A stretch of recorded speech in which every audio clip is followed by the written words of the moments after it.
What if I were to suggest that you play a key role in the awakening world? And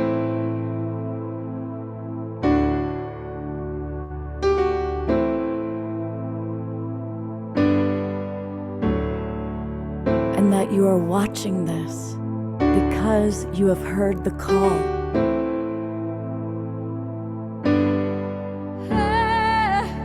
We can start right now by opening our hearts and minds.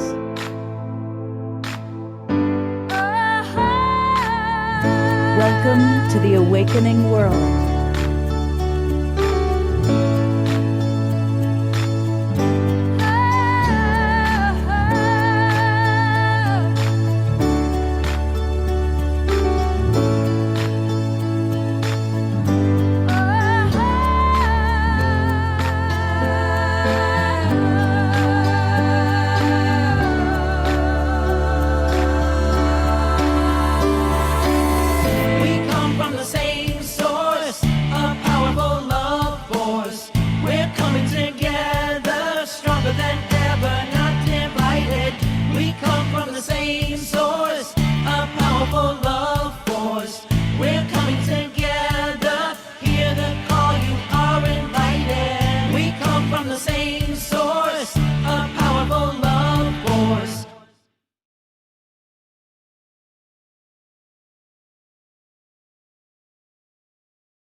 Good evening, everybody. Have you heard the call? Have you had that moment or moments in your life where you feel like, wow, it's time to step into my destiny. It's time to really show up, and maybe in a simple situation or maybe a complex situation. Tonight, we are exploring a beautiful topic, answering the mythic call. And I'm really excited because hosting tonight's show, I'm going to turn the reins over to a woman I have so much respect for. The more I get to know her, the more I see how she has answered her mythic call and continues to answer it. The choices she's made in her life that have been so courageous, so powerful. And I have tremendous respect for her. And she is our host tonight, the creator of this show. It's Eden Amadora. Welcome, Eden, and thank you so much for hosting us and leading us on the journey tonight. It's really my honor. So good to be here, Scott. I'm glad you could make a quick cameo and get the rocket ship blasting off here into the good vibrations. I just love your theme song. Every time I come on, I feel lit up from the get-go. And I noticed that one of the lyrics is, "Do you hear the call?"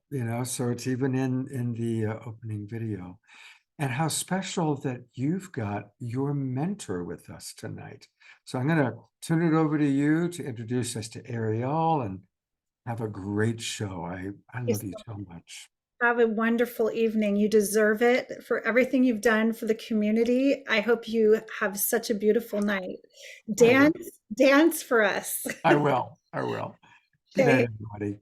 So much love, Scott.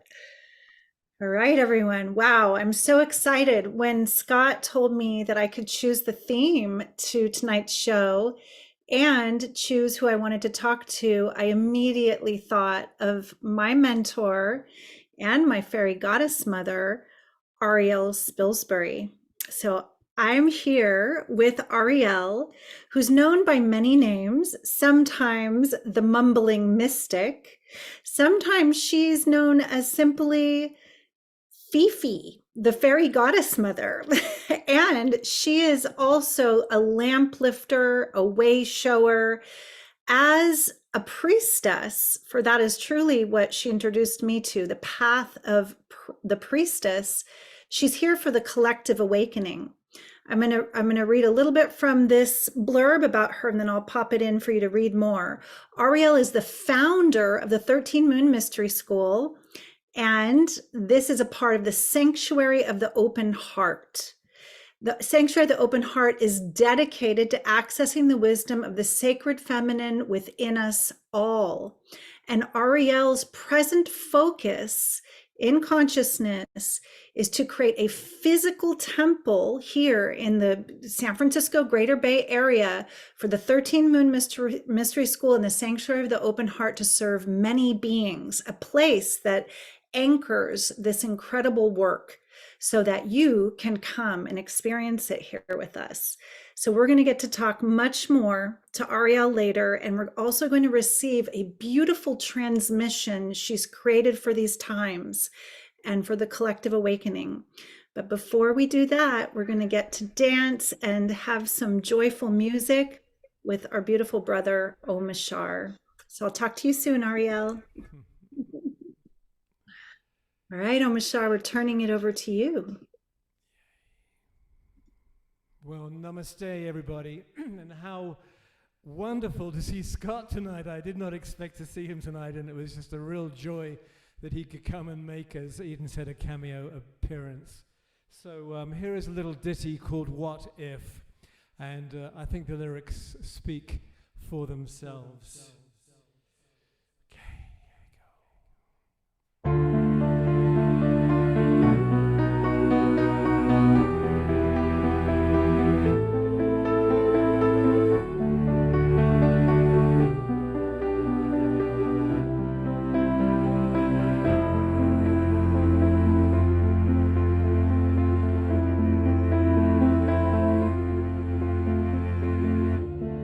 What if we could find a way to wipe away all tears and fears, all broken hearts, to clear the way for a brand new start?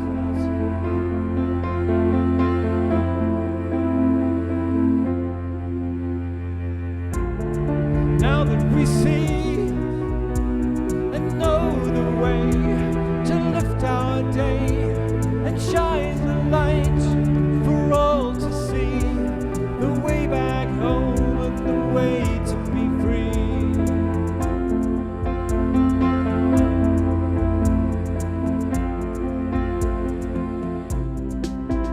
Let our love lead the way.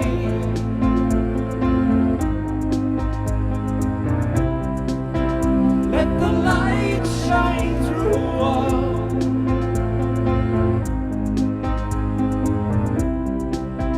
Let our hearts and minds be free.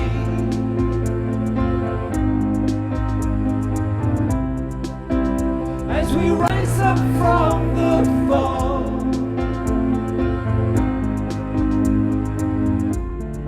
there is a way to see again, to be again, to know the truth and smile again with an open heart. We feel safe again.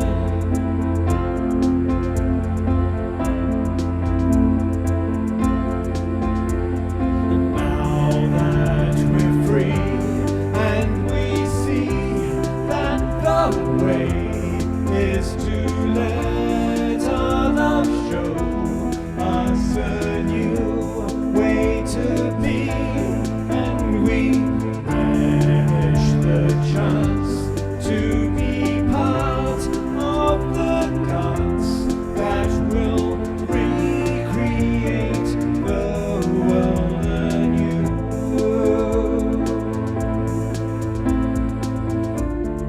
What if we could find a way to wipe away all tears and fears, all broken hearts, to clear the way for a brand new start?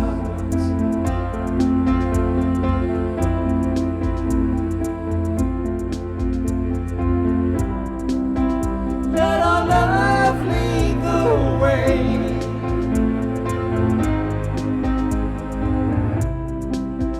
Let the light shine through all.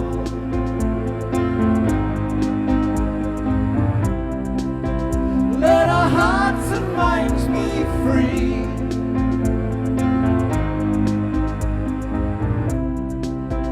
As we rise up from the fall,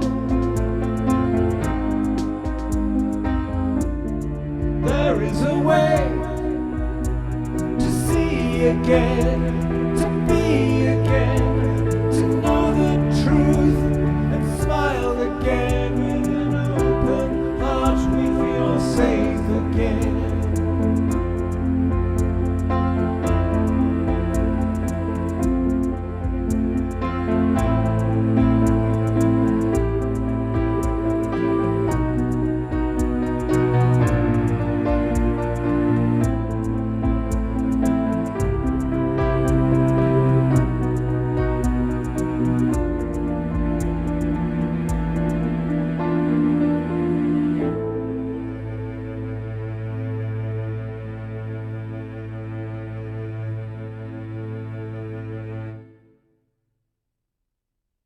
Oh, so beautiful, Omashar. Thank you so much, brother. It's my pleasure. It's such a pleasure playing for us because it's the reason why we're here. We're doing this together, and the circuit is complete when we're all tuning in and dancing and moving and grooving. It's so fun. It gives me so much joy. It was so fun for me to get to see who is really moving and grooving and spotlight them. And I wish I could spotlight everyone, because everyone in their own way was just beaming so much sweetness and love, even if they were barely moving. So if I didn't spotlight you this song, next time Omashar plays, get ready. Yay. Thank you. So I realize that we have a little time before Nicholas comes on to lead a meditation. And it would be wonderful to get the conversation started with Ariel. And what I would like to invite is that all of us who want to be on camera actually come on camera. I would love to see your eyes. And I know that some of the recordings won't show the gallery, but at least we can see each other. Because one thing Ariel has really taught me is that the value of connecting in the heart is the most important thing, to just see who's here. Yeah, it's so beautiful to see you.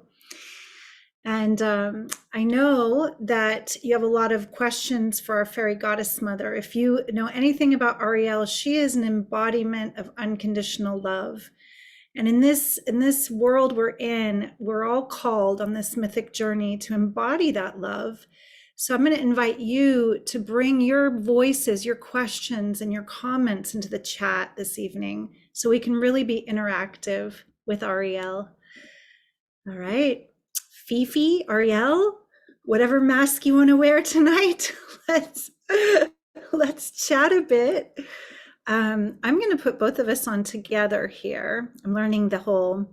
Thanks, Omashar. You do the tech now. Yay. So, Ariel, one thing you might not know is before tonight's show, I was part of a text thread with many, many of our beloved priestess sisters and brother who is in the 13 Moon community. And one of the questions that came up was, why have the 13 Moon priestesses and priests not been more vocal about the current situation in the Middle East?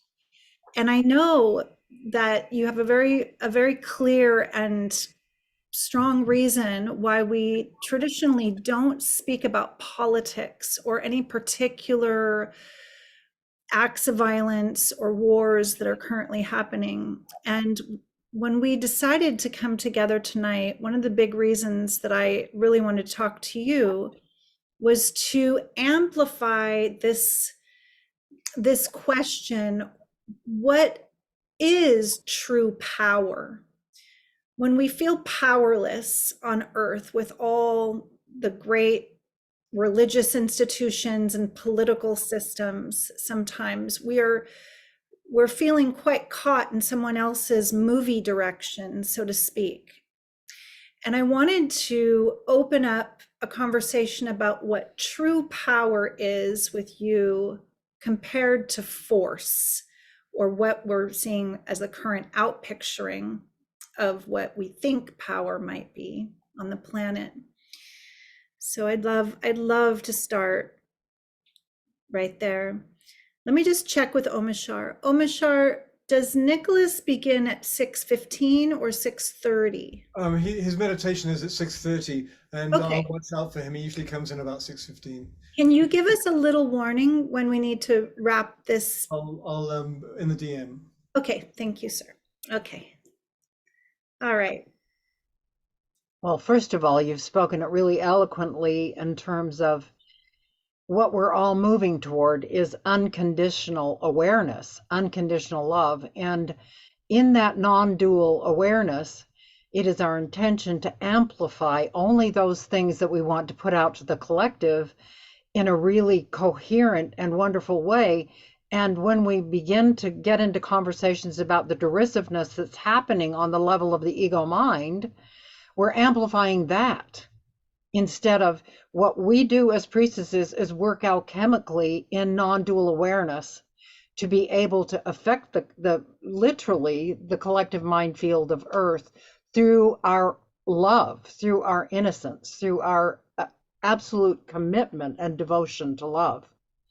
So that's a different way of working, and that doesn't mean we need to be not active in the world, but it is a different focus. And the 13 Moon Mystery School is geared toward the alchemical focus. If any of you have ever studied random number computer generators or morphogenetic field theory, you understand that in fact we do affect the collective mind field very powerfully. And the more empty and present we are, the more we affect the collective. And so that's the first thing you alluded to. And I think that's very important to distinguish why we have not focused on things that are happening on the screen of life in a 3D, linear way that's polarizing. One thing I wanted to just piggyback onto that is that we meet regularly in prayer and very coherent fields of visioning peace on earth and visioning the collective awakening. And then in our own ripple of influence, we're working with individuals constantly one-on-one to assist this awakening. And the violence or the current outpicturing we see that seems so full of division and separation consciousness, it doesn't start on that global political level. It starts in each individual's consciousness. So it's a real shift in a way of holding peace on earth, that it begins within, as Gandhi said, if you want to see peace, be that peace. So thank you, Ariel. And you can continue with what you're saying. Well, the other half of your question was about the nature of power. And no matter how many lifetimes it takes to come to this point, eventually in the curriculum, in the soul curriculum that we find ourselves in on earth, we come to the place where we recognize that the only power there is unconditional love. That is the only power there is, period. And to learn that may take many lifetimes for people to really get that, that it doesn't really matter because there is no such thing as time, but that is really the primary lesson that people are getting right now about how to realign themselves so they're in alignment with divine power, which is love. So, and all those outpicturings that are not that are going into dissolution right now. That's what's happening on the screen of life. What looks so messy is all the things that are not that are being called into shakedown right now. And it looks pretty messy, but it's all necessary. It's all part of the dissolution that will lead us into further understanding the nature of true power. Would you be willing to also take us a little bit deeper into this phenomenon between our right and left hemispheres of our brain? Because I know that we are living in a system, in a world that's been so heavily influenced by left brain ways of being. And I know a lot of the alchemical work we're doing is about that inner marriage. And if you could just share a little bit more for the people listening, like even a very simple way of reorienting or a personal way to bring more harmony into their own experience and consciousness? Mhm. Well, I think it's for us to look within and see where we're out of balance. In other words, I think I had to become a goddess worshiper because I was so out of balance in the masculine. I mean, really being so driven in work and, everything that I've done with my life that, so it isn't about gender. It's really about maleness and femaleness beyond gender that exists within all of us, male and female polarities. And now we are becoming really aware in ourselves as to where we sit in what's called the hieros gamos, the inner marriage that alchemy speaks of. And so we're called to really consider especially the right brain outpicturing, which is the feminine, which is the artistic, which is the mystical, not the left brain being the masculine, the linear, ordered, and so forth. One is not better than the other, but it's become very lopsided. We have a culture that is predicated on the left brain and has just left out any valuing of the feminine in the right brain. So we're in the process of that really delicate dance right now, where that masculine power has moved us into a time of incredible peril because we're so out of balance. And that isn't to judge the masculine either. That's just to say the masculine in all of us have put us in that position. Thank you for that distinction. And as I have been so impacted by you in such a positive way, I would say that one of the core teachings and takeaways from my many years of mystery school training through Ariel's work is that, as she said, and people are reflecting in the chat, Ariel speaks truth, only unconditional love is real. She's also taught me that there's the word sovereignty. And we usually associate a sovereign as like a ruler of a land, like a king or a queen. And Ariel has brought in this greater meaning, a higher octave of the meaning sovereignty as spiritual sovereignty in my life. And when we speak about power from a lens of sovereignty, Ariel has shared with me, if you think about power as your chi, your shakti, your life force energy to create as a creative being, that's that pure raw energy of creation, plus choice, real choice.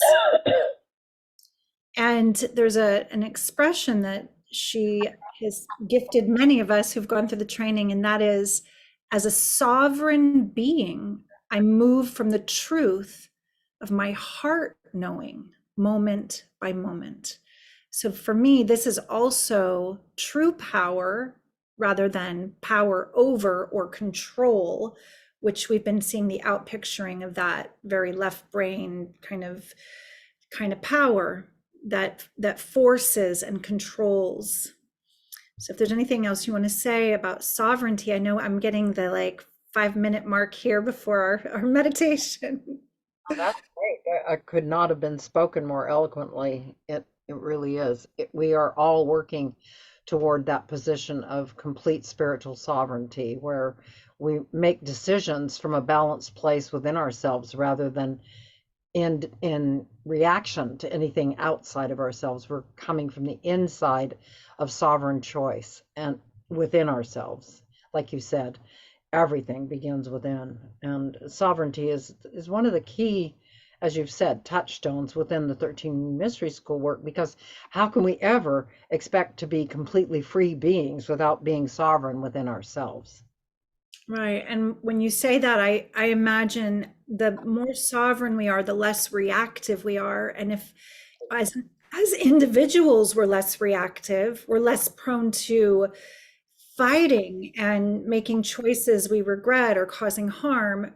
In our sovereignty, we're more peaceful, more responsive, more liberated, then that ripples collectively. And I really feel we're going to go back into a deepening around this after the mythic call, because I have a feeling for those of you here, once you watch the transmission Ariel's created, it's going to really activate some remembrance and catalyze places in you that it rings true, that it really resonates. I'm excited to share that. We have a couple more minutes before Nicholas comes. I just want to share things people are writing. Carol says, responding and not reacting is a skill like any other. It takes practice. True. Someone on their iPhone, you can let us know your name, says, a friend also defines power as creating a safe realm in which others can play. Well, that's a very beautiful new definition of power as empowering and creating safety. We have some tender hearts here. We're holding you, Ayata, as she has lost one of her grandsons tragically. Just holding you in our prayers tonight, beloved. Really wanting to honor the chat. Jeffrey Colbrook says, understanding the deeper science, the science of the field from the International Space Federation, and study resonance science. So I think that he's responding to when you were speaking about the mind field, the collective mind field, the morphogenetic field. And I remember an experiment that I believe was in the 80s with practitioners of transcendental meditation in Chicago or Washington, D.C., and how just by being in that empty presence, in that coherent heart space, violent crime dropped completely throughout the duration of that meditation experiment in the area. So it's science, it's proven how much we affect the field. Absolutely. Yeah. Susan says, A Course in Miracles asks for radical forgiveness, which means seeing only holiness and innocence in everyone. Oh, thank you for all your shares. I'm going to scroll back down. I know there'll be others popping. Yeah, there's more, just supporting our beloved who's had this deep loss. Let's bring in our beloved Nicholas. Omashar, you want to do that for us? And Ariel will be back soon for the rest of our conversation. Welcome, Nicholas. Good to see you. Last time I saw you was there in person at the Haven, this beautiful place. And we're so grateful to have your meditation tonight to drop into the heart. Hey, Nicholas, and we'd also like to welcome all of the Twin Ray community who are joining us at the moment. This is when the two rivers meet and merge. So grateful you're here, brother. So we've probably got a minute, and then as you wish, Nicholas, take the helm. Love you, brother.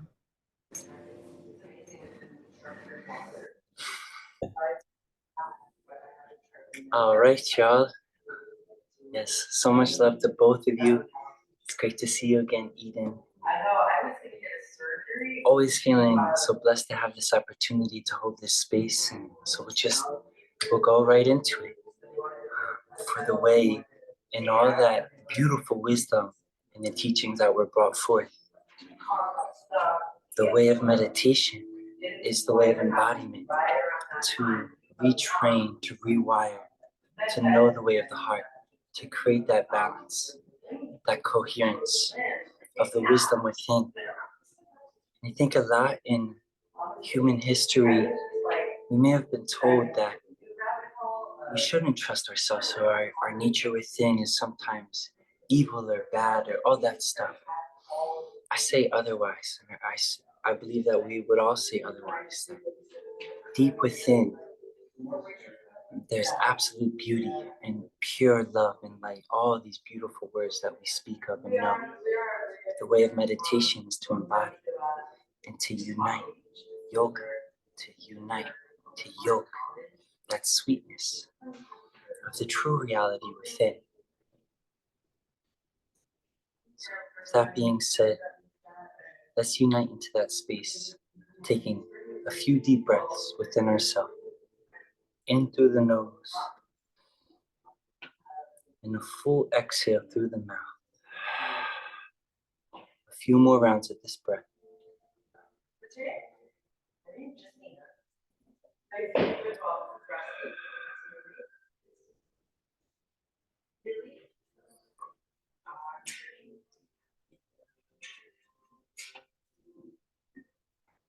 Taking one more final sighing exhale.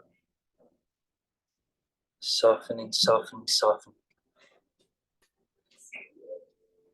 Arriving fully present with breath in the body. May we make a prayer, uniting in the field of love, of oneness, to cherish this moment, these breaths together in presence, tapping into the sweetness within.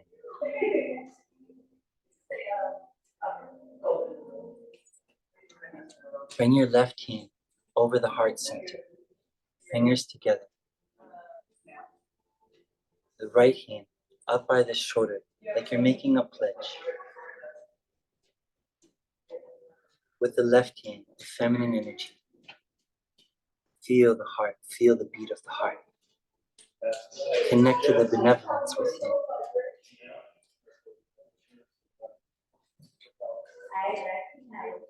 And with the right hand, holding focus, open and receptive.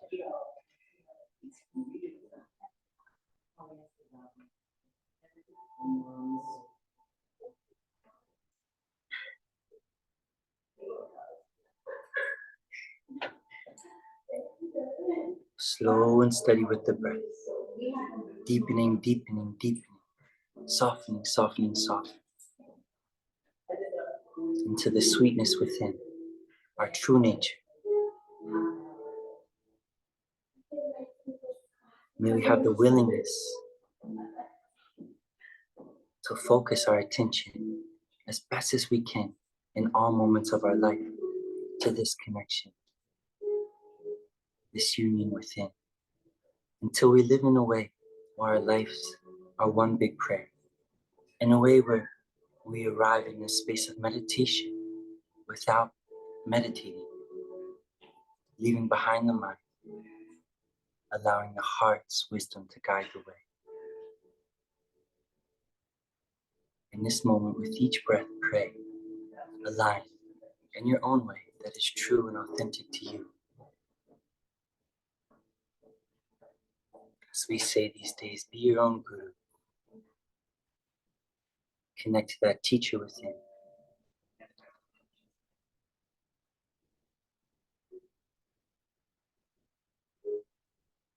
Remaining soft in the shoulders, tall in the spine. Gentle in the face, relax in the tongue. Focusing the eyes up and in to the space between the brow. Creating a beautiful harmony and balance and unity.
As it is said, to try to control others takes force.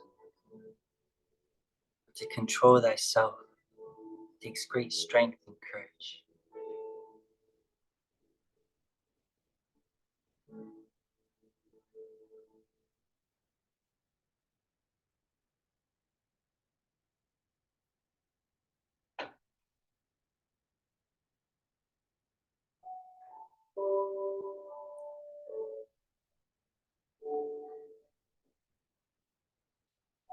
Holding this posture steady with the breath in these next few moments, make a prayer, a promise, invoke an intention in this moment for yourself, for your life.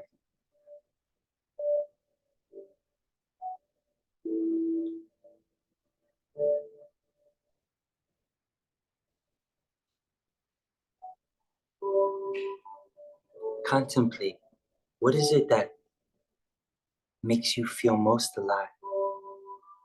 What is it that you wish to devote each and every breath of your waking hours to?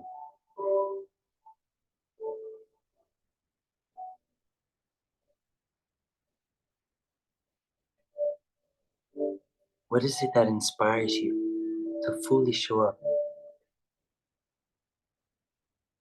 in the grandest expression that you are? Take a few moments to breathe that in. Become crystal clear. Make a prayer.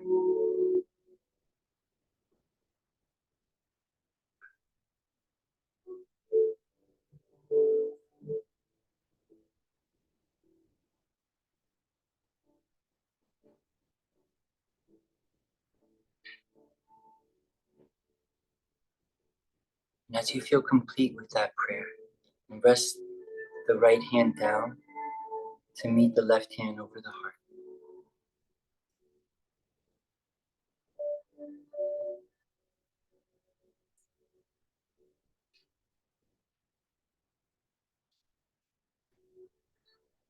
May we in this moment as a community, in this unity, make a prayer for the world. Send this love out, this peace, this equanimity.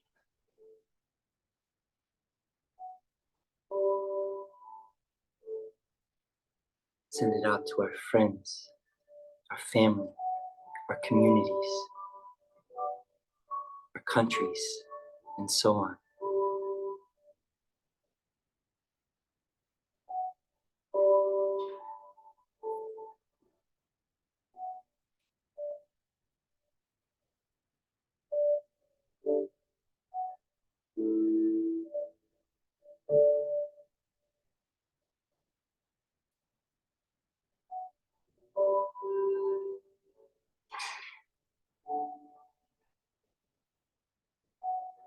Taking one more deep breath in together.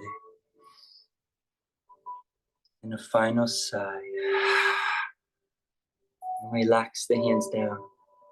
Feel the openness in the heart.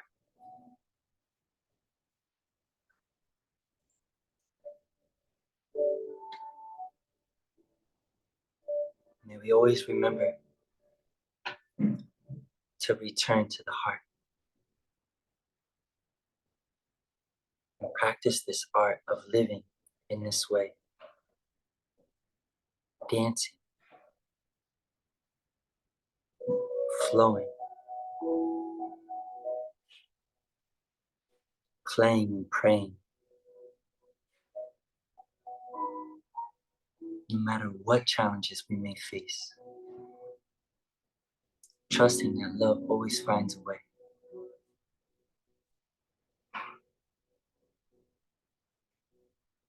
The greatest offering we could give to the world is to simply be that love.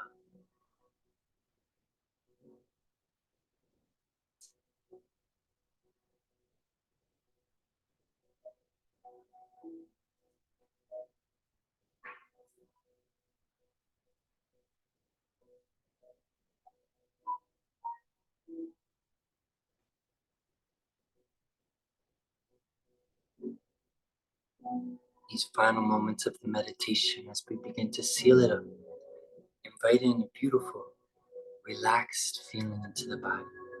Ease, effortless.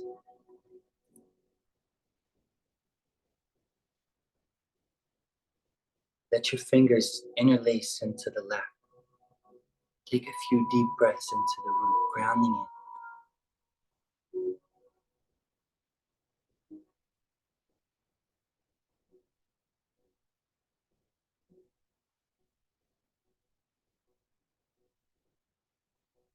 And we'll rub the palms together.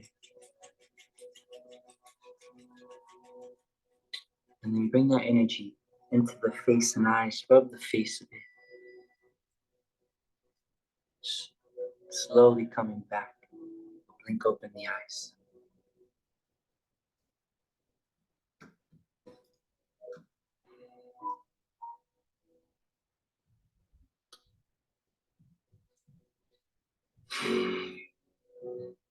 As within, so without, always.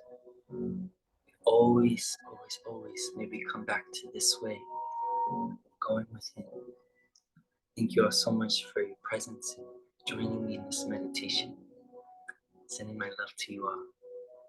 Thank you so much, Nicholas. What a delight, a beautiful journey. We are so peaceful, so connected in the heart.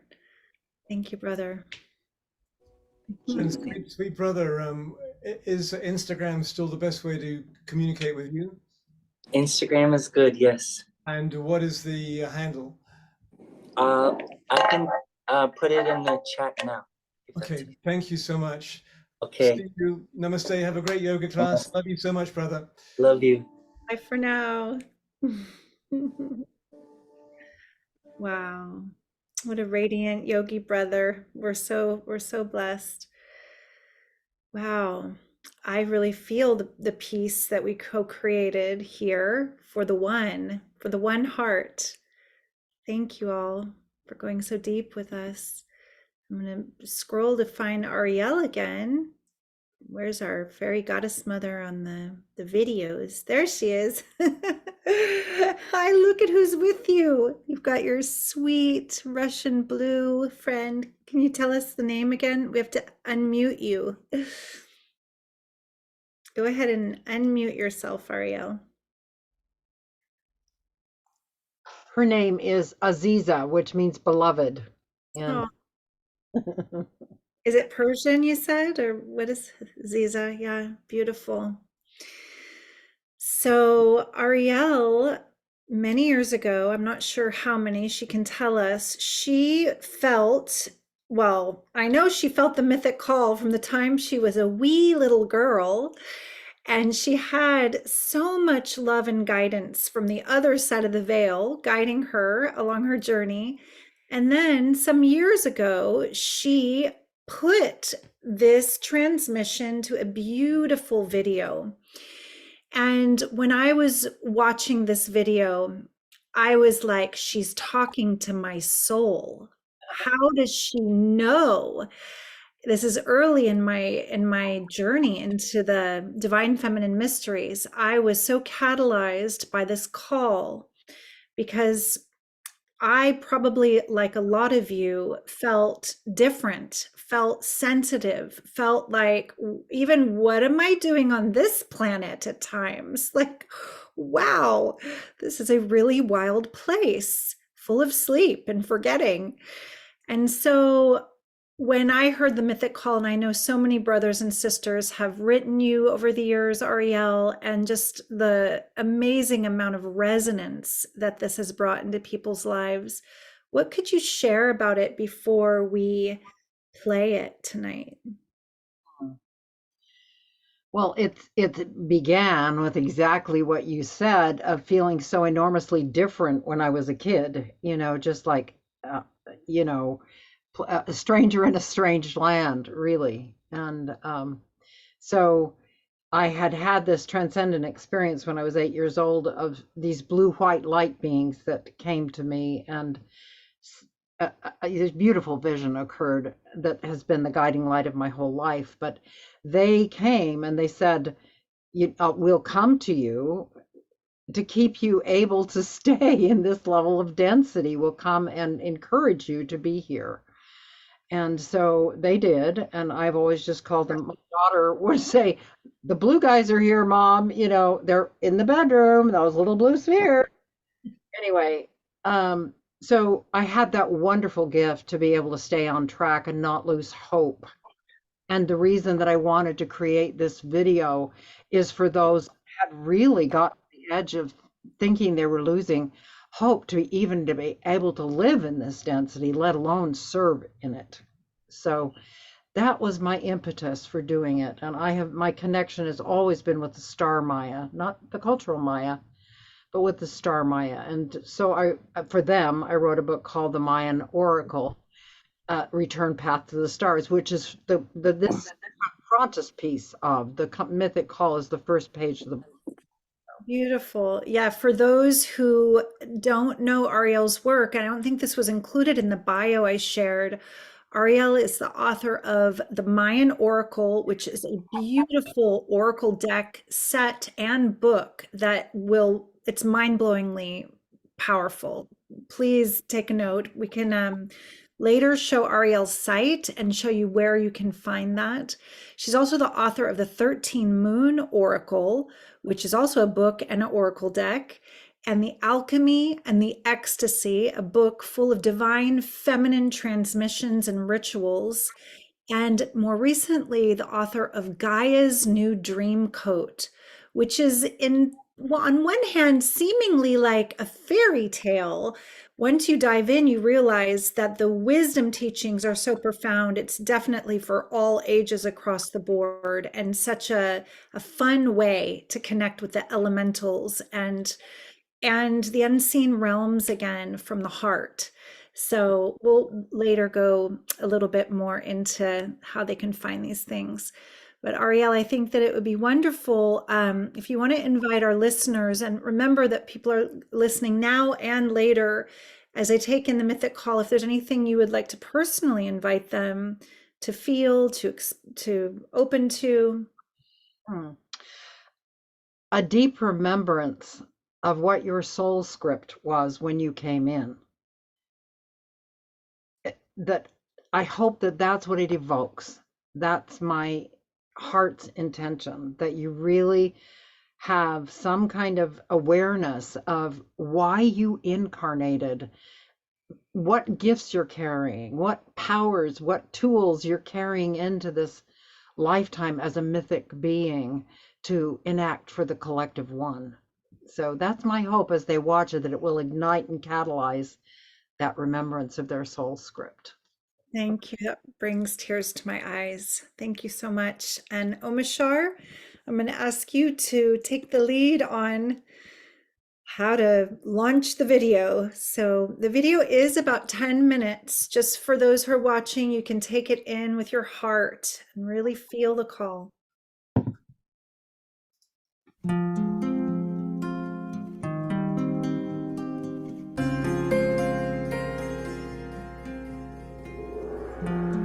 Once upon a time, a galactic council was called, and a mythic call sent out to countless light beings, the children of the sun, the angelic winged ones, the sun runners, the rainbow warriors, and other luminous beings from many star systems.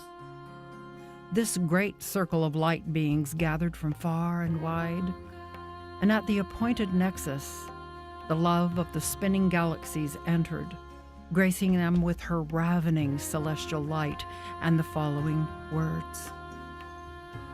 You are being invited to incarnate upon a world where a great transformation is taking place.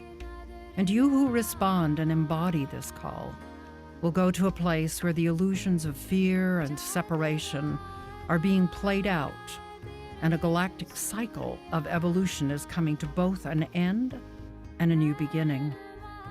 I am calling those with the needed talents and gifts to act as my emissaries there, to lift and transform the frequencies of planet Earth simply by embodying and anchoring love's presence there. you will, by your very presence, transmute into love the vibration of fear that now blankets consciousness there. In this myth, you will play yourselves, holy innocents, divine child creators of this new reality of the golden octave. On other journeys, each of you has proven to be a feeling navigator, able to awaken your consciousness and align your heart to the promptings of pure love and compassionate service. As sunrunners and torchbearers, you have already demonstrated that you will hold the light high. And so, I invite you to incarnate en masse among the tribes of Earth, to assist Gaia and all her children in their initiation of the transmutation of matter. This transformation coming to Earth is very rare and precious, even among the many miracles of the cosmos. The magnificence of your loving presence will greatly assist the Earth in utilizing the alchemical frequencies of transformation that will open up new dimensional realities. You are diviners of harmony, who transform simply through your vibrational presence. It is part of the plan that you will be veiled in a kind of forgetting so that you will experience directly what this level of fear and separation feel like, such that you can transform it from the inside out, the mystery of the spinning galaxies went on. However, as you remember the feeling of the sacred garden of childlike innocence and trust, you will become the harmonic leavening in this cycle of initiation for Earth. You will incarnate strategically and often in some of the most vibrationally dense areas on the planet. You who embrace this mythic call, walking into this illusion, may forget the splendor of who you actually are as light beings, experiencing the overwhelming density of Earth. To some, this illusion of separation from love may create feelings of hopelessness or lack of support or vibrational alienation. The very gifts which are being called forth to assist Gaia may be seen as a cause for resistance, fear, and projection by that which is being transformed. It will be your love that will transform the depths of duality and your frequencies of light that will quicken the many. Your participation on this mythic quest is purely voluntary. However, this transformational shift on Earth is very rare and precious. The Earth is spinning into a powerful nexus of evolution, and you're being invited to incarnate as a single global family on Earth. Should you choose to accept this mission, you will have the opportunity to catalyze and synthesize all that you have been during many incarnations, receiving a rarely offered quantum leap in consciousness. It is up to you as myth makers to choose how you will dance with Terra Gaia, Mother Earth, and her children as she completes her ceremony of light. And so it was that the luminous beings who formed the countless alliances and councils of the faithful of the stars chose to incarnate on planet Earth to assist in this crucial event, the awakening of consciousness from the dream of matter, form, and separation. As warned, many luminous beings have indeed forgotten who they are and why they came to Earth. But there was even a fail-safe process built into the plan to awaken these beings from the veil of forgetfulness that's so rife on Earth.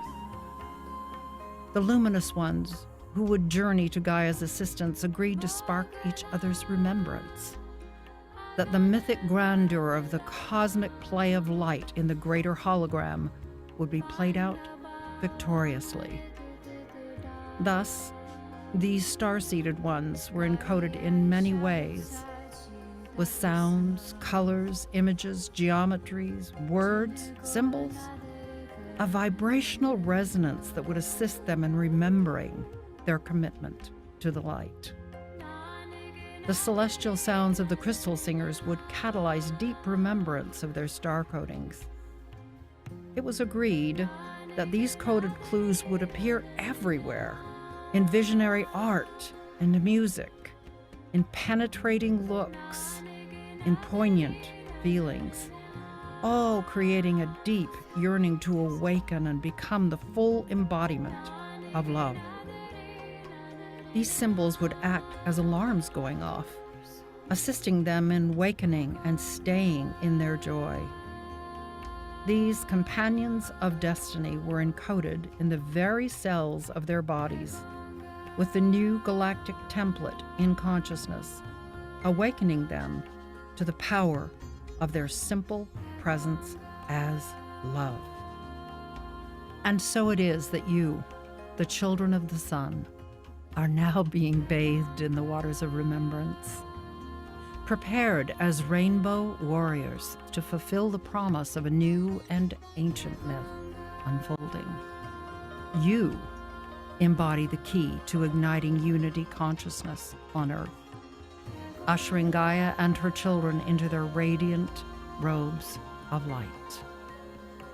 Know that the magic you were born with is indeed real.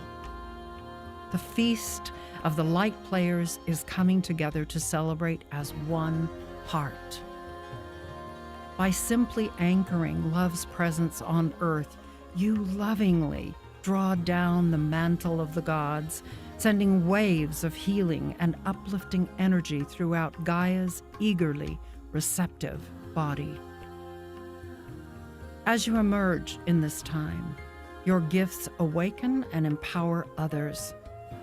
Utilizing the tools of laughter and song, dance and joy, you are creating the powerful surge of transformation that will transmute the limitations of the old myth of duality and separation, birthing the miracle of unity consciousness on Earth.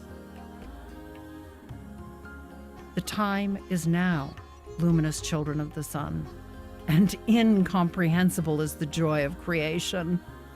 As you feel called to gather together in ever-widening circles of the great heart mandala of light, which will one day ignite a critical mass, triggering a power surge which will alchemically transmute matter into a higher octave of being. You are called into wakefulness, sun-eyed children of the marvelous dawn. Ancient skywalkers, rise up. Utilize your gifts on behalf of Mother Earth. In a supernova of consciousness, Gaia and her children will rise in robes of light, forming a luminous light body of love to be reborn among the stars. The mythic call has been sounded, and the mythic quest begun. Awaken, rainbow warriors, sun runners, luminous beings from the galactic alliances and councils of the stars.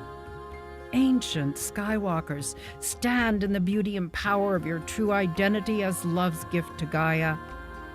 Set aside self-doubt. You are a divine child of the sun. Go where your heart draws you to share your great gifts. Surrender to the magic that you are as love. And the miracle will be manifested here on Earth. Return to the garden, return to the sun, return to innocence, return to the one.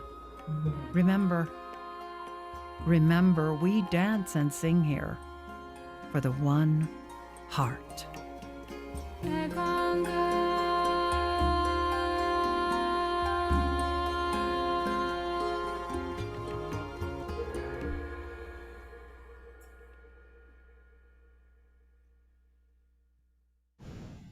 Let's all just take a deep collective breath. Whew. Wow, Ariel. so powerful, so beautiful. Oh, my heart is so alive and pulsing with energy, and I can feel the response from the people in the Zoom right now, and many others that are watching this around all the live streamings. Eleanor says, whoosh, this is beyond amazing. Thanks so much for the insightful words, messages, and beauty. Wow, from Mara, that was wonderful. Wow, this is freaking amazing from Carol. There's just so much resonance. Yes, we are the ones we've been waiting for. Profound, says Deborah. There's more streaming in. Yes, yes, yes. Profound beyond words. Yes, isn't that what this Global Peace Tribe is all about? Yes, so beautiful, so powerful. Blown away. What a masterpiece. You can just feel the resonance because we are this. We are these sun runners, sun-eyed children of the marvelous dawn. Nodding to Shri Aurobindo for that. Yes. Wow, Ariel. I just want you to take a moment. I know that most of your life, whenever I've tried to give you any accolades, you was like piffle poof. I don't know. It's not about me, but just know for your little girl, you're not alone with this resonance of this call. And now more than ever is the time that we are being called together. So, does anyone have any questions for Ariel? One is, can we get the website at the end of the video? And they might be speaking about your website. Is that what is at the end of the video? Yes, absolutely. I'm going to pop that in the chat right now. It's easy, but I'll put it in the chat and I'll say it out loud for our brothers and sisters watching that don't have access to the chat. It's holographic goddess. It's .com, Ariel, or .net? .com. Okay, there is the website to visit, and we're going to go there in a little while and go a little deeper into ways to connect with Ariel. I'm gonna ask that if you have a question, you can pop it in the chat. I know people really want to speak. If what you could speak is very quintessential, I would invite you to speak it aloud. So Sylvia, if you would like to speak rather than pop it in the chat, I'm gonna ask that you really bring your question or your offering into the quintessence for Ariel. Okay, beloved? I speak first before the participant. Yes, thank you.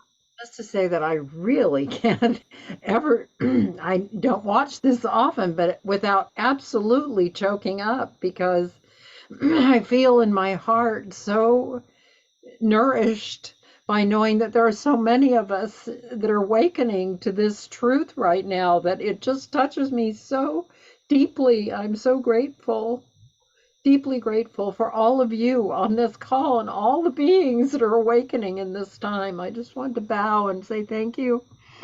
Thank you for your awakening. Thank you. That's it. I just said I couldn't not communicate that right now before we start. Yeah, thank you for that. I too is so teared up, and I know our inner children are really, really touched, and the star beings we are catalyzed.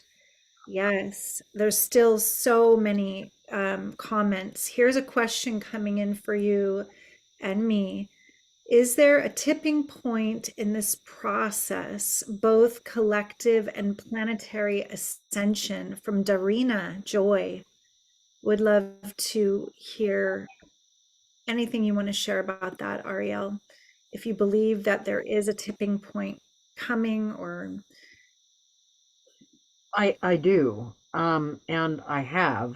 Of course, I felt like it was going to be in 2012, the Mayas, really, but then I recognized at that point in time that the human race was not at that point yet to be able to hit that tipping point. And so it can't be pinpointed because depends on us. The tipping point will happen when enough beings are awakened to their potential and who they actually are. That will be the tipping point. And, different traditions say it's 144. I mean, it doesn't really matter what the number is. We will hit the tipping point, but there's no way to predict when that is. It depends on us. Yes. And I think one of the parts of that question that makes me want to speak to it in a way that I've been speaking a lot lately is about the concept of ascension, because often we think we're going to come out of matter completely into light. And I know that we talk about awakening from the dream of separation and the dream of time. And I know that great masters have said, in heaven, there'll be no more time. And yeah, I think that Meister Eckhart, you've shared this with me, Ariel, said that our concept of time is what keeps the light from reaching us. So there is this question about ascension actually being directly connected to soul embodiment, rather than leaving completely this reality movie, bringing more light into it. Yeah. So both, right? It's the above and the below. It's the great work. Now that spiral of ascension, descension, the goddess spiral is the bringing of the light into embodiment in the body, immanence. And the other spiral is outward going, and it's happening simultaneously. But many people only focus on the ascension aspect and not on the fact that it's occurring simultaneously Right. yeah. Yes, that reminds me of these alchemical sayings, as above, so below. And sometimes I know that our friend, and you have a close relationship with a modern day wizard, Richard Rudd, and he speaks about how our suffering contains our grace. And even though the current outpicturing on the planet right now feels so full of suffering, the parts of the mind that might want to say it's just needless.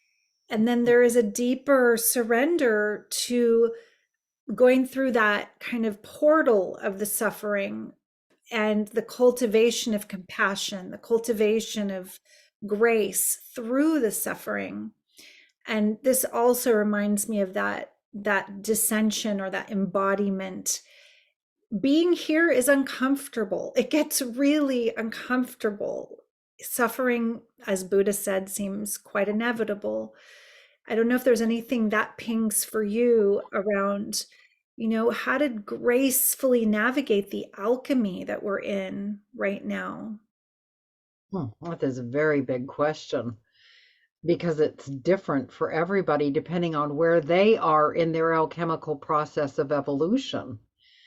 The whole culture at large is in solve et coagula. It's an alchemical principle of breakdown to resynthesize at a higher order of being. That's where we are right now, alchemically speaking, as a collective. But everyone personally as a different level of alchemy, and because they're all evolving in their own unique and sovereign ways. So we can only say there's a bigger picture that's occurring in that way, but everyone's going through their own process of where they are in the alchemical process. Thank you for that. We have another question coming from Grace. How can action on this plane, intended to be positive, hold the wholeness and totality of the good, so there's no counter reaction? Is this possible?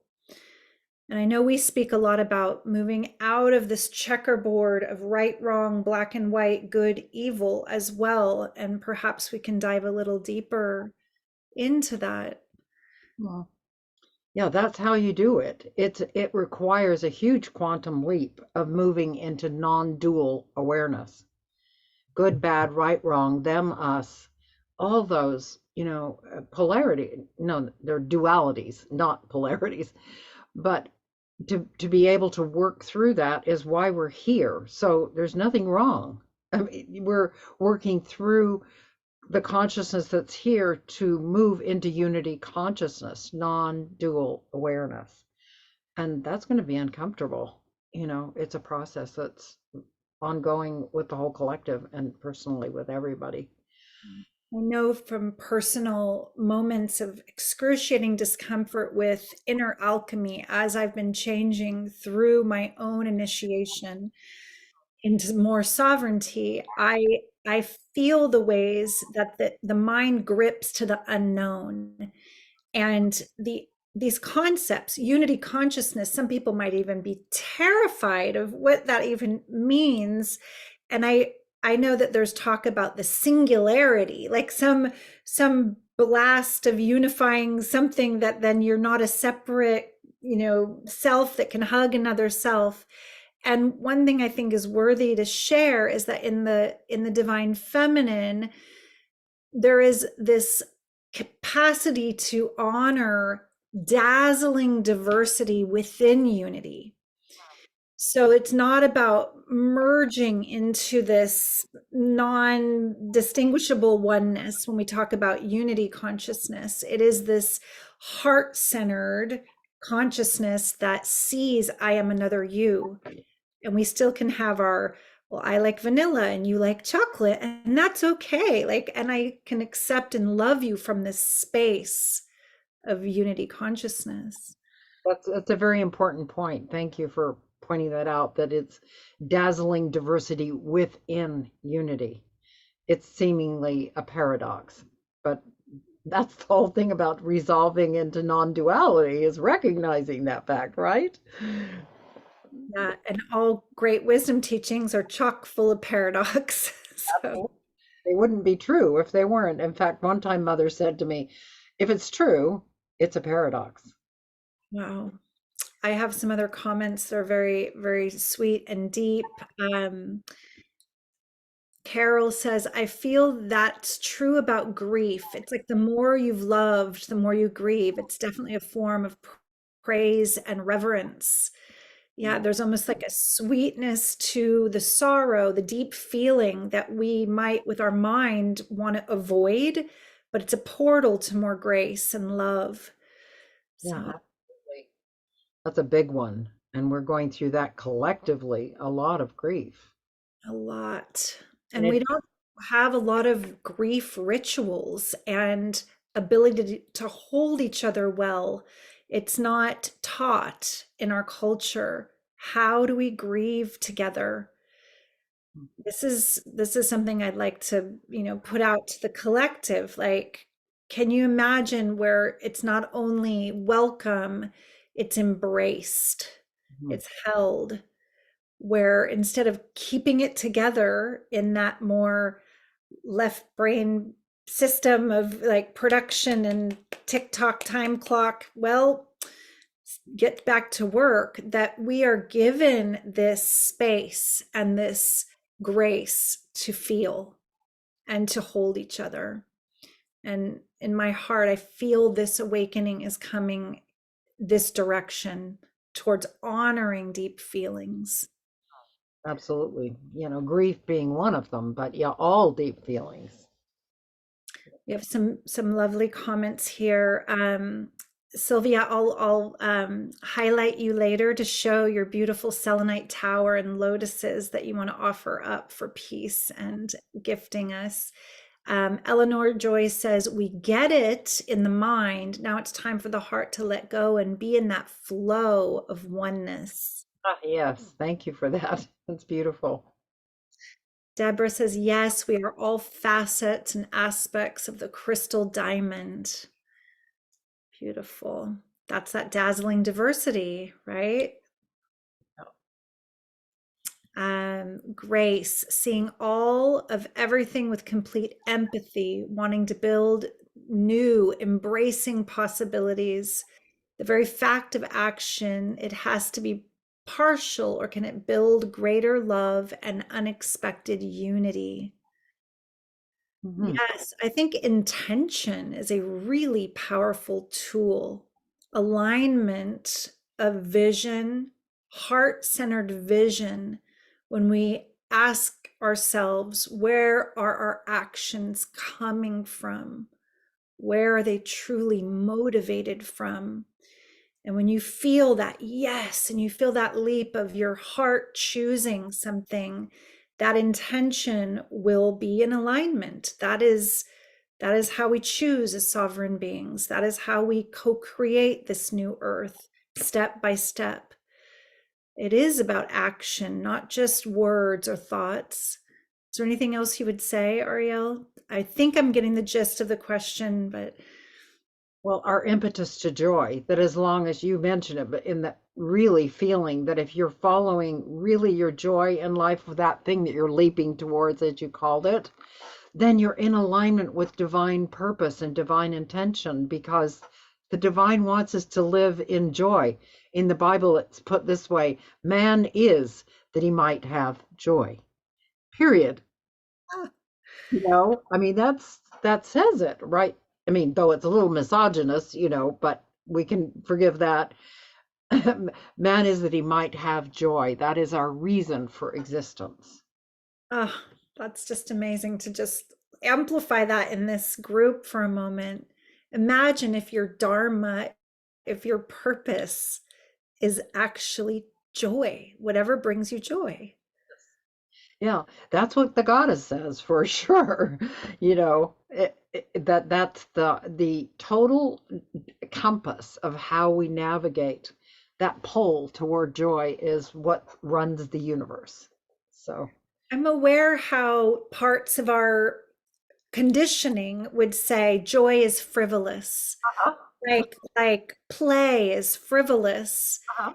and how we've been so entrained into that same TikTok time clock, be a good debt pawn, get on system. And think about children and the creative genius of play and the joy and the high frequency that creates. Hmm. So, yeah, we're really onto something there.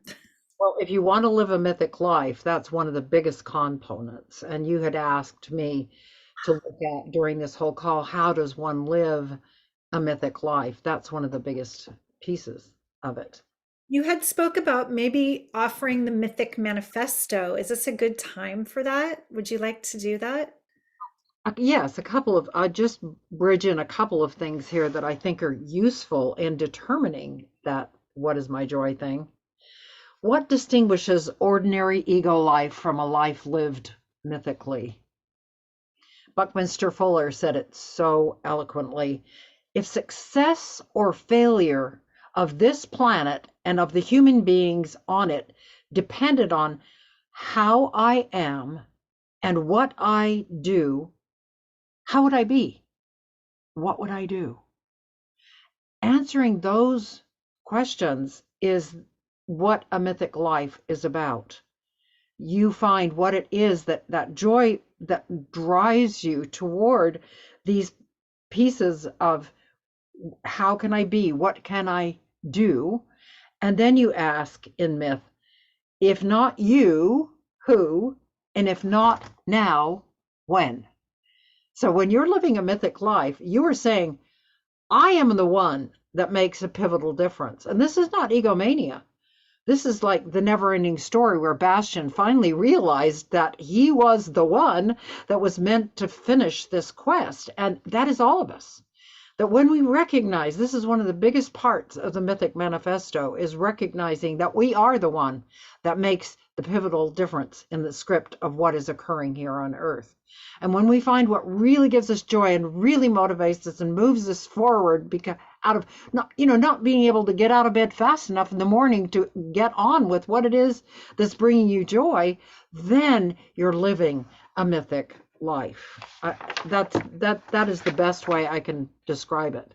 There are a couple of other things here that I recognize that you make the difference is the first one.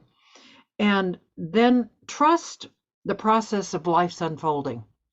Trust what is happening for you is part of your mythic script. It may not be pleasant, but trust that all aspects of your journey are serving you in your mythic quest of either being the cutter, mythically speaking, that's cutting something away that may be unpleasant, or the weaver that's weaving it into a higher harmonic of truth for you. Another piece of it is live on your growth edge.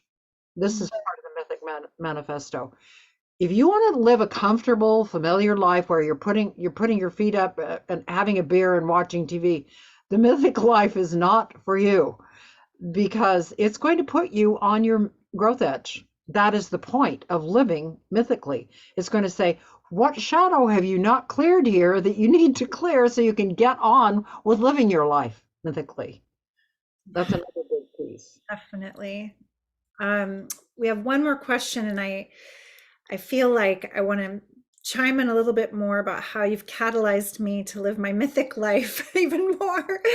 So Alexis, hi beloved. Alexis is here, and she says, how do we live for joy and at the same time practice non-attachment? How does seeking joy work in equanimity? It kind of seems like the wanting of joy creates or causes suffering. Yeah. So It has to be springing from inside of you, not wanting. It's an impetus. It's an impulse that moves us forward. But the wanting, you're absolutely right, is the attachment. If you want it, there's separation. That's the attachment to having joy instead of being joy. It's a very big difference. beautiful distinction. Allowing the joy you are, your authentic joy, to shine, to radiate, to be expressed, and removing the barriers, like Rumi says about love, not seeking for love, rather removing the barriers in the way of the love you are. So for you, Alexis, really feeling into like, what's the conditioning? Whose story is that? Whose mythic, like whose screenplay writing am I acting out? If that's not your joy, it's really that courageous leap into the void of the unknown and back into the authentic being for all of us. I wish to share that when I met Ariel, I was still very much in my identity as a special somebody that wanted to kind of get famous for my music, like rock star or something. And I had no idea the adventure, the mythic adventure I was about to get taken on. And there were many chapters where it wasn't comfortable at all. It was annihilating to the small self, to the part that wanted to be seen as awesome and be validated. I went through some places in my own initiation, which we'll talk a little bit more about what that means, where I felt like, am I losing my mind? Like, what am I doing here if it's not the ego's game? How do I play this game? And one thing I've awoken to or am aware of is the more that I am in love and in service, the more I'm guided, the more I'm held, the more synchronicities, the more of those clues that you mentioned in the mythic call come through. And one day, after giving up more of that pop rock for myself to be seen, it was more about what is the transmission of these different archetypes of the goddess. And I was listening in my music studio, and I got a direct download of an entire song. It was singing and speaking. And I thought, Ariel, where are you? I feel like I'm channeling. I felt like you were piping in. I was like, how did that come so fast, so easily? And this song is one of my joys to share with everyone. I think we're going to play the transmission. And my invitation is that when you feel this is not from my little self. This is from that part of me that Ariel recognized and believed in and was willing to kind of give me some truth talking and sword holding along the way to help prune the other part that was in the way. Yeah. So Omashar, if you want to play the transmission, I know that it's a bit long with the dream awake part, so we can we can fade it out, or we can just do the first part until, well, we'll see how you do it. It's up to you. So is that like the last third of the song, last third of the track that you'd like to be faded out, or? Yes, when we go into the choreography with all the other women lifting the lamps, it's a beautiful symbol to see that. Then maybe It is beautiful. Okay, I'll maybe we can it. fade it out then. Okay, Ariel, we're gonna. One of my absolute all-time favorite, and you'll want to get up and dance. It is so brilliant. I love this piece.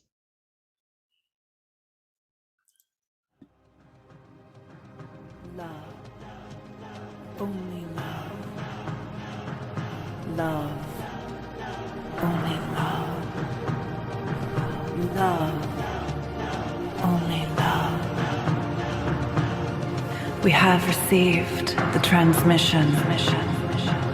Heard the mythic call. We have come across the vast sea in service to true love. The activation has begun. We have no choice now but to burn brighter, to illuminate and inspire. Love, only love. We have come to transmit a frequency of unconditional love, to transmute the collective shadow through personal alchemy. With compassion, we raise the planetary vibration, high frequency magnetic coherency attractors. We resound, sound the sacred sound, remembrance brings the light down to open the portal, heaven on earth. Open, open, open, open. Awaken each and every heart. Awaken, soul stars. Awaken and remember who you truly are.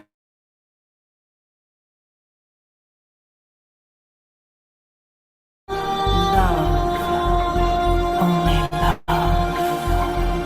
The awakening has begun through the emissaries of divine love. The awakening has begun. The portal is open.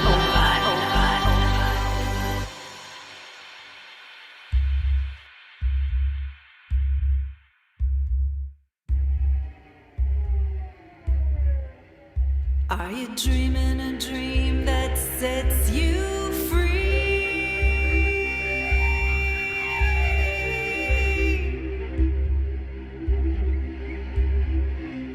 Where there's nothing to do and everything to be.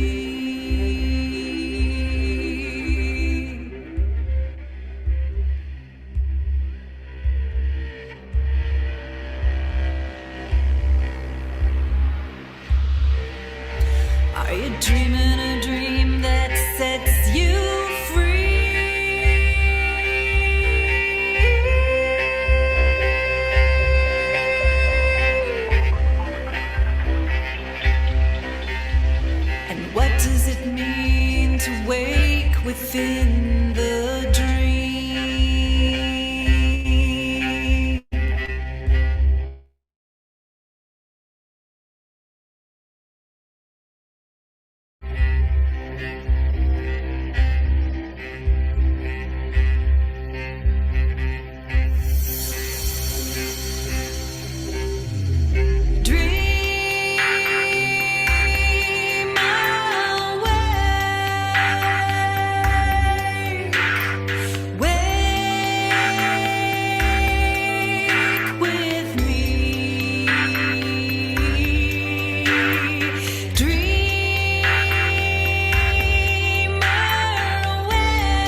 Maybe it's time to pause at Omashar.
Thank you, Omashar.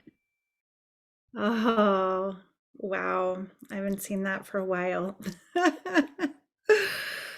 Thanks for all the sweet comments below. That's for my little girl, my mythic rock star when I was like 6. I used to perform on my bed for my little sister.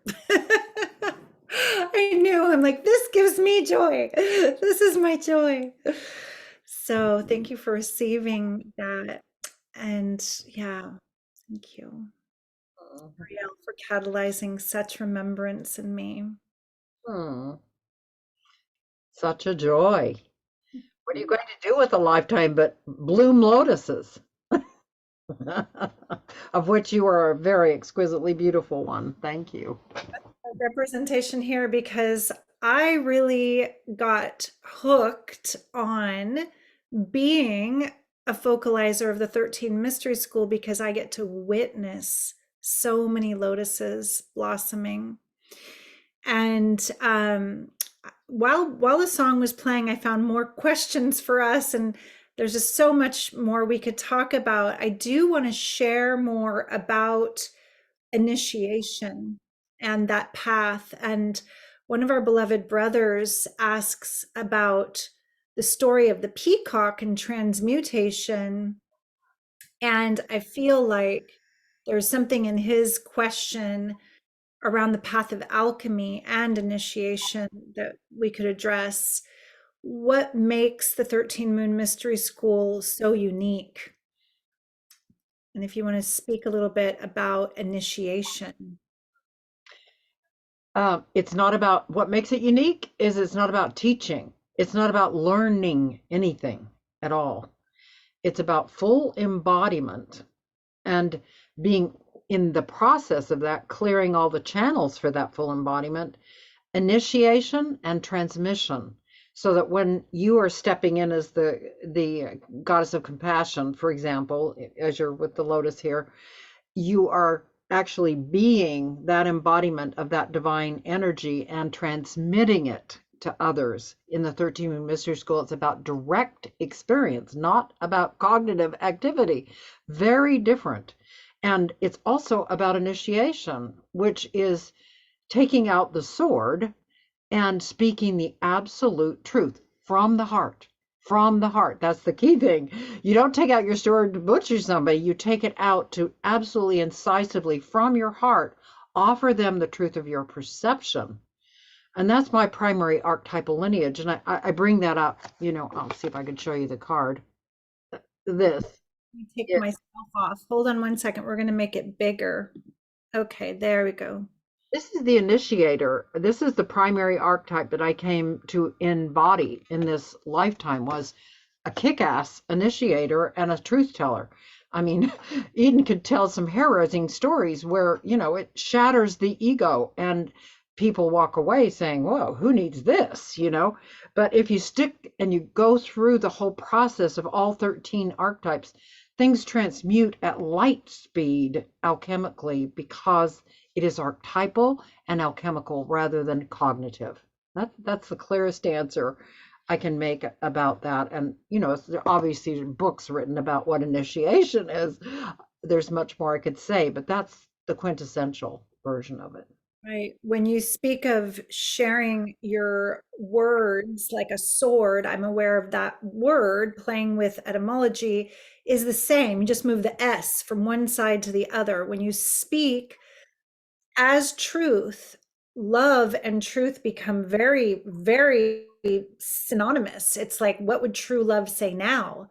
True love tells the truth all the time, all the way. And there's very few people in our lives are willing to tell us the truth, but without judgment, without chopping our heads off, and staying in compassion, in such a high frequency of compassion that they're with you, present with you, in love, willing to go the distance for you and tell you the truth, even though the ego might be shattered by that perception, because their love for you is so great that they can see what is coding over your essence, coding over your true life and light and authenticity.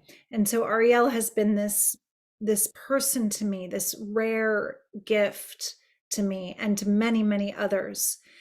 And yeah, I feel like it's important in the world right now for there to be skilled initiators when there's a lot going on that can go very sideways with the ego and power in that false power, that power over way. Who will tell the truth in love in this time? Who will step forward to initiate those who really need to be corrected if it comes down to that? And this is really up for us collectively. Mm-hmm. And that's why empty presence is the axis mundi of all the mystery school work, is to learn what it is to have an empty mind, to be empty and open to the divine and present in the present moment, is the bulk of the journey. And from that place, then you can initiate in the heart. You can initiate from the heart when you're empty and present in the heart. But judgment is not coming from that place. It's coming from the ego mind, and it hurts when people take out the sword. They're saying they're taking out the sword of truth, and they whack your head off with it because they're unskilled initiators. And there are a lot of those around too, I want to say, unfortunately.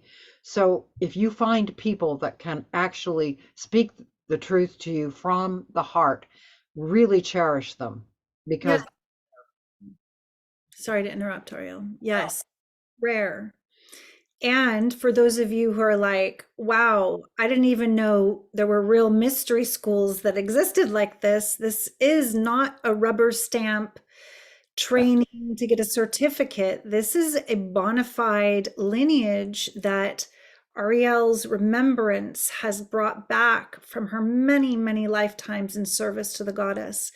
And there are many, not enough yet. We're calling in, we're lifting the lamp for the priests and priestesses that are resonating, that are ready to become skillful initiators in the world at this time. So Ariel, on that note, I think we should share your site. And what I'm going to do is I'm going to pull it up, and I think I already have it up, and then share my screen. So once again, we are talking about holographicgoddess.com. Well, actually, I've got the sanctuary showing. I have so many windows open right now. I'm like, oh, where is the one I really want? Ariel's site. well, in the meantime, while you're finding it, I'm going to show you the baby itself. This is the 13 Moon Oracle. It is a temple in a box, is what Mother calls it. It has a moon board inside. It has cards. It has throwing tokens, a beautiful guidebook. It's an amazing work. This is not hubris because I didn't write this thing. I'm a damn good listener, is what it is. Mother worked through me for 5 years to make this possible to bring to people. So that's one of the things you can find on my website. And then there's the little purse edition, the teeny one you can put in your purse. That's a teeny weeny version of this bigger box. If you want the whole schlemiel. I'm going to share it on your site. And many of the people here have been to my Oracle office hours where I use Ariel's Oracle cards. So we're gonna share my screen and go for it. Okay, tell me if you can see. Yeah? Yeah. There it is. This is Holographic Goddess, Ariel's site, and easy to find, www.holographicgoddess.com. And as you get to know her more, you'll hear ways to work with Ariel directly. She still does soul sits. We are so lucky that she is available for one-on-one still. As long as I'm on the planet. Yeah. And she does so many other amazing things. We're going to go to the other site for them to potentially become members, because once you're a member, you get so much value. But here we have her books. We have Gaia's New Dream Coat, I would say for children of all ages. And here we have her 13 Moon Oracle, which is a temple in a box and a way of connecting with all of the archetypes of the goddess and starting to really bring the sacred feminine back into your life and your heart. And for those who are familiar with the cards, there's the cards here by themselves as well. There's some fun other products that can keep your mind wide open and your heart bursting with joy, especially when you want connection, both conversation sparkers and her consciousness koans. That's for the more advanced dinner parties. But anyway, so this is Ariel's Holographic Goddess site. And now we're going to also show her Sanctuary of the Open Heart site, which is the greater, oops, I think I went back to Holographic Goddess. Do you still see Holographic Goddess? That's it. They're in the right place. I need to move this one out of the way and see. Are we on Sanctuary of the Open Heart? Okay. So you're in the right place. This is an amazing place to connect with community in the One Heart and to start to visit Ariel's living library and all these beautiful wisdom teachings, mystery school teachings that you might be wondering from our language. What's empty presence? What are these divine feminine archetypes? There's also a way to become a member. Wow, I wish that was right on the homepage. We should tell your tech person, there's a way to become a member right here. It says donate and become a member. So I'd like to encourage that for as little as $33 to become a member of this beautiful global community that will bless up your life. Ariel, is there anything else you'd like to say about the Sanctuary of the Open Heart? Oh, it's just the overview. It's the umbrella for building a living sanctuary for the divine feminine. That's what the function of so the mystery school lives within the Sanctuary of the Open Heart. That's the way it is. That's the overview. All right. So Ariel, I know that there's other questions and things for you. I want to feel into this precious moment we have with you and the vision of this temple, because in my heart and many of the hearts of beings that are already connected to this divine feminine awakening, which I would say she's always been alive, well, and awake. It's us who are remembering her, that these temples are not one, they're many around the planet. That we hold that vision together tonight, to see places of sanctuary, to see places of deep healing, peace, reparation, places where women and men can come and be met in the heart and be held in joy and grief, places where women can birth the way we're meant to birth and places where people can gracefully be ushered through the dying process with so much grace and love. Visualize with us these temples springing up in places where they are most needed all around the planet, that we bring back the rites, the herbal wisdom, the elemental wisdom, the way that we have gotten so far from our connection to Gaia Terra. So anything else you want to hold in this? Well, I would like to encourage them, if they want to go onto the Sanctuary of the Open Heart site and take the temple tour. There's an audio tour that shows you all the different chambers, and this temple exists on the etheric already. It's not something that I conjured up. It already is there. It just needs to ground itself onto Earth. So if you want to take the temple tour, it's a really fun 20-minute event to go through the temple, and that helps to continue to build it. Etherically, every person that goes and views that gives it more oomph alchemically to manifest and ground. Yes, and I can feel this prayer that's coming through my heart for those who are resonating, and I know this is transmitting out to a greater collective and all of us here.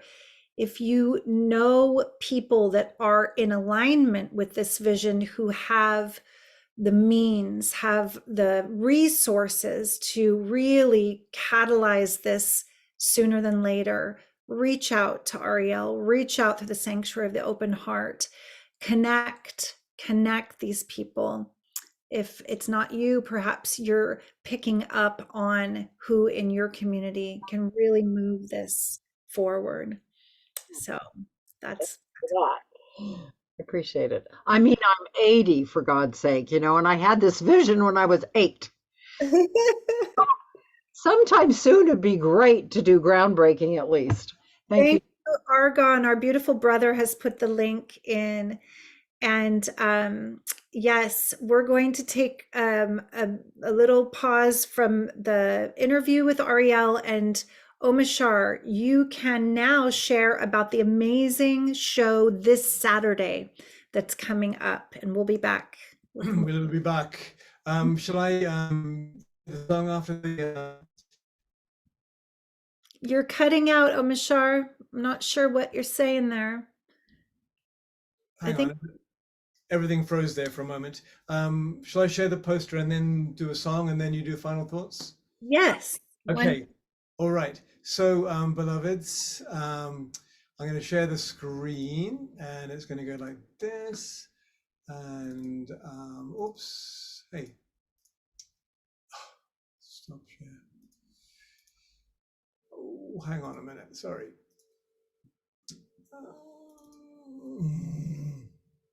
Oh, well, this isn't working very well. Never mind. So you can see that, right? Yeah. Good. Everything went frozen for a moment. So this is an amazing show that Scott is going to be a part of this weekend. I think it's 10th, 11th, and 12th in Las Vegas, and it's called Stairway to the Stars. And on Saturday evening, we will be out of Scott's luxurious studio in the Luxor, and he will be interviewing many of the 100 people that are actually presenters at this this amazing event, including, of course, Alan Steinfeld, and hopefully Twin Ray, or at least their community. And as you can see by the center of the photo, there may be a few walk-ins as well. So that should be interesting. So that's the end of that. This in the chat is the link to go to if you're interested in checking out the event. And I'm going to sing us a little completion song here, and then we're going to get back to Ariel and Eden. And we've sung this song before, but please sing along, and the lyrics are in the chat, and there they are. And all right, I'm going to stop talking.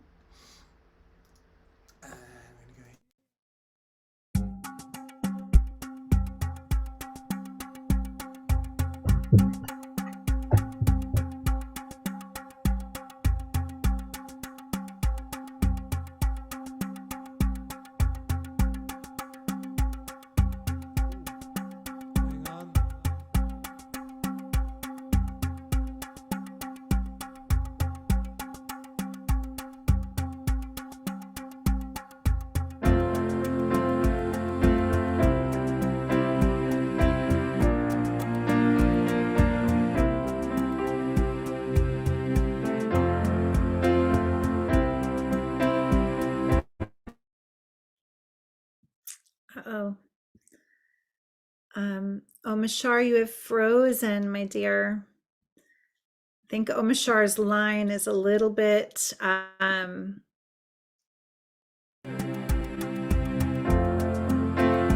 Why have we come to earth? Do you remember?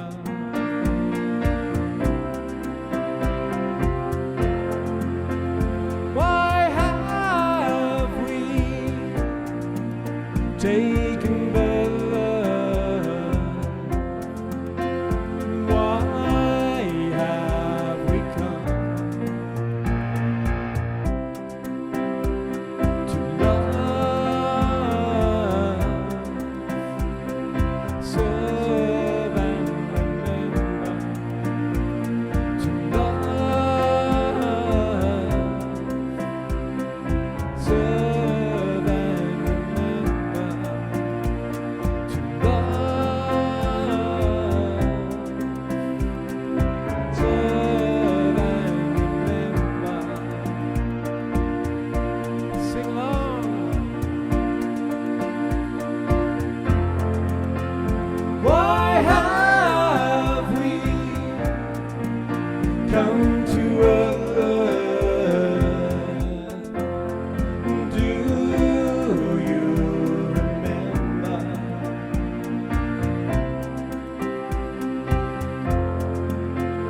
Why have we taken birth? Why have we come to love, serve and remember? To love, serve and remember. To love, serve and remember. Two more times. Why have we come to earth? Do you remember?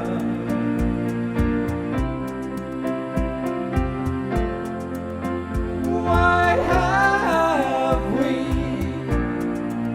taken birth? Why have we come to love, serve and remember? To love, serve and remember. To love, serve and remember. Last time. Why have we come to earth? Do you remember?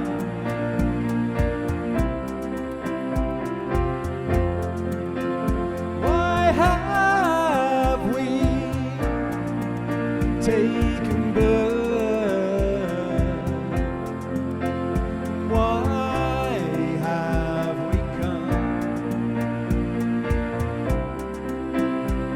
to love, serve and remember? To love, serve and remember.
Perfect song.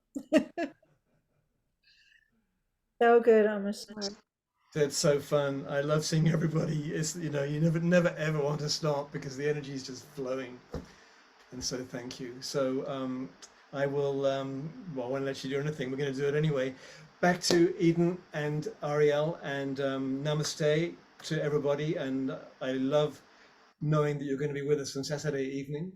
And until then, here is One moment, don't get off the hot seat so fast. Can you put your link in the chat for a way for people to find your music? Yeah, just go on to omashar.com,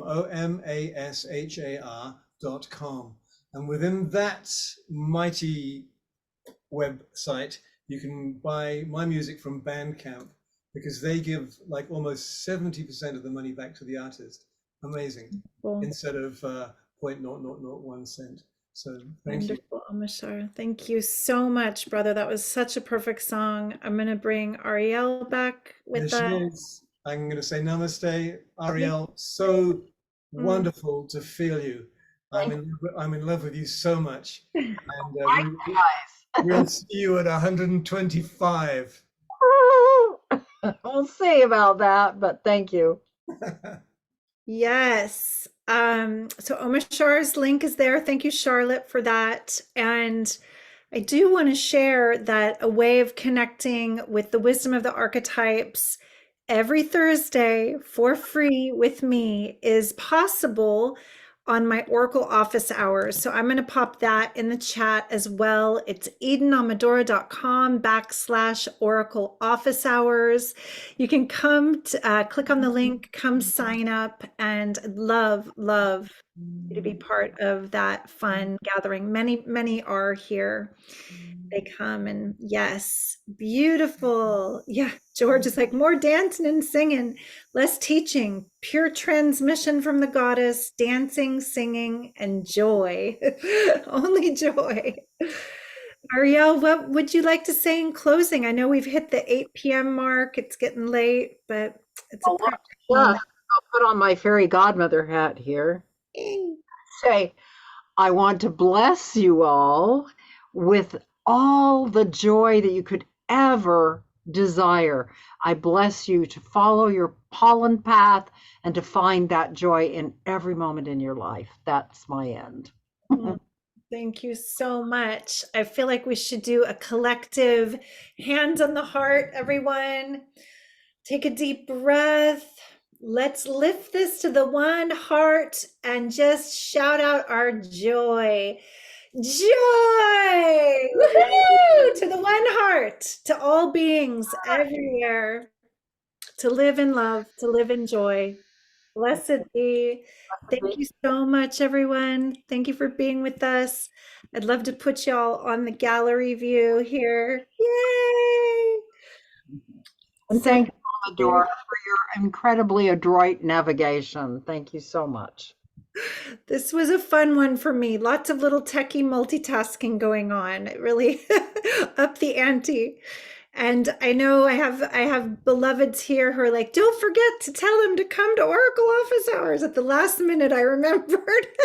So come, keep the love alive. Let's join together again soon. And I'll see you very, very soon. Blessed Bye, be. everybody. Blessed be. Bye for now. Namaste, everybody. Love you. Namaste.